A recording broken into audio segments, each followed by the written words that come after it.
22 hours a day? Or like what? How many I hours? was working 7 days a week, sleeping in the factory. I worked in the paint shop, general assembly, body shop. You ever worry about yourself imploding? Like it's just too much? Absolutely. No one should put this many hours into work. This is not good. And people should not work this hard. They should not do this. It's very painful. Painful in what sense? It hurts my brain and my heart. It hurts. This is not recommended for anyone. I just did it because if I didn't do it, then good chance Tesla would die. I don't think you'd necessarily want to be me. It's very hard to turn it off all the time. It doesn't stop. When I was young, I didn't really know what I was going to do when I got older. I think when I was, 5 or 6 or something, I thought I was insane. Because it was clear that other people their mind wasn't exploding with ideas. It was just strange. It was like, and strange. Eventually I thought that the idea of inventing things would be really cool. The reason I thought that was because I read a quote from Arthur C. Clarke, which said that sufficiently advanced technology is indistinguishable from magic. And that's really true. If you go back, say 300 years, the things that we take for granted today you'd be burned at the stake for. Being able to fly, that's crazy. Being able to see over long distances, being able to communicate. This is stuff that really would be considered magic in times past.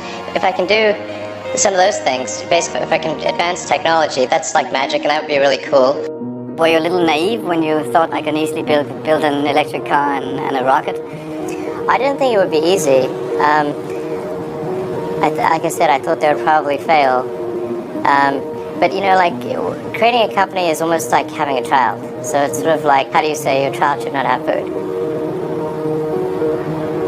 So once you have the company, you have to feed it and nurse it and take care of it, even if it ruins you. Yeah.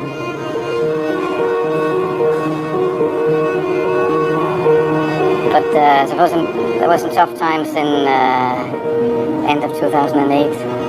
How did you get through that period of crisis? Yeah. 2000 and... Can we just break for a second? Sure, of course. You want to wait a little while? Yeah, sure, but it was worth it. Sure, but it was worth it. One of the most difficult choices I have ever faced in life was in 2008.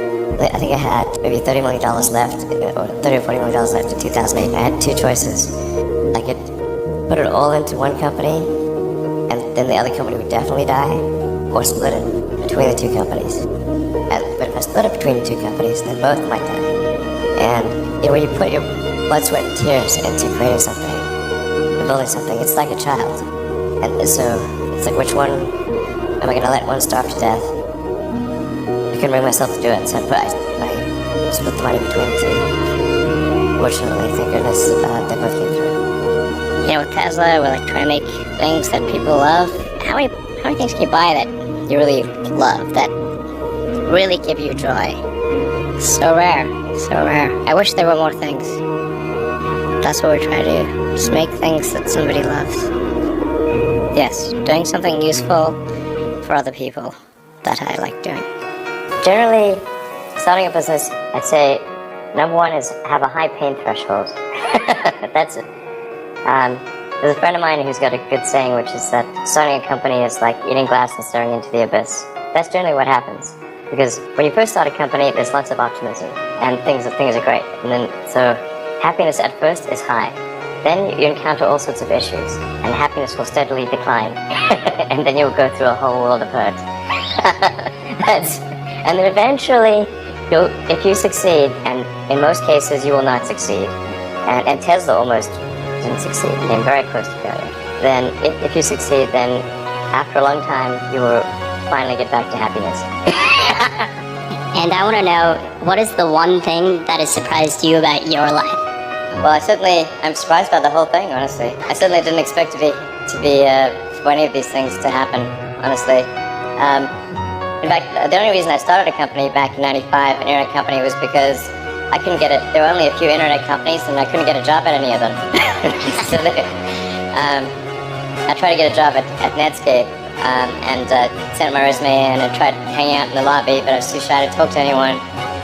And then I was like, okay, well, I guess I'll have to start a company because I can't get a job anywhere. Really liking what you do, whatever area that you get into. Given that, even if you're the best, there's always a chance of failure. So I think it's important that you really like whatever you're doing. If you don't like it, life is too short. If you like what you're doing, you think about it even when you're not working. It's something that your mind is drawn to. And if you don't like it, you just really can't make it work, I think.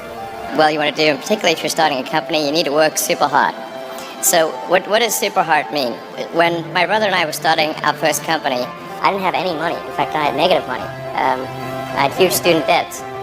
In fact, I couldn't afford a place to stay and an office. So instead of getting an apartment, we just rented a small office and we slept on the couch. And we showered at the YMCA. And there was an ISP on the floor below us, just a little tiny ISP.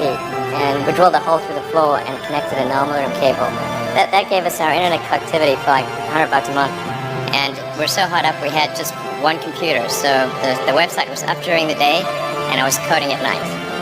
7 days a week, all the time. And I briefly had a girlfriend in that period, and in order to be with me, she had to sleep in the office. So work hard, every waking hour. That's the thing I would say, particularly if you're starting a company. It's very important to actively seek out and listen very carefully to negative feedback. And this is something that people tend to avoid because it's painful. When friends get a product, I say, look, don't tell me what you like, tell me what you don't like. Otherwise, your friend is not going to tell you what he doesn't like. Right. This guy's going to say, oh, I love this and that, and leave out this is the stuff I don't like list. And sometimes even your enemies give you good negative feedback. So I actually went to Russia 3 times to look at buying a refurbished ICBM. I can tell you it was very weird going there in late 2001, 2002, going to the Russian rocket forces and saying, I'd like to buy 2 of your biggest rockets. They thought I was crazy, but I did have money, so that was okay. One good friend of mine collected a whole series of videos of rockets blowing up and made me watch those. He just didn't want me to lose all my money. For SpaceX, the first 3 launches failed. We're just barely able to scrape together enough parts and money to do the 4th launch. If that 4th launch had failed, we would have been dead. I tried very hard to get the right expertise in for SpaceX. I tried hard to find a great chief engineer for the rocket, but the good chief engineers wouldn't join, and the bad ones, well, there was no point in hiring them. So I ended up being chief engineer of the rocket. So if I could have found somebody better, then we would have maybe had less than 3 failures. When you had that 3rd failure in a row, did you think, I need to pack this in? Never. Why not? I don't ever give up. I mean, I'd have to be dead or completely incapacitated. You know, there are American heroes who don't like this idea. Neil Armstrong, Gene Cernan have both testified against commercial spaceflight in the way that you're developing it, and I wonder what you think of that. I was very sad to see that, because those guys are, those guys are heroes of mine, so it's really tough. I wish they would come and visit and see the hardware that we're doing here. And I think that would change their mind. They inspired you to do this, didn't they? Yes. And to see them casting stones in your direction. It's difficult. Did you expect them to cheer you on? Certainly hoping they would.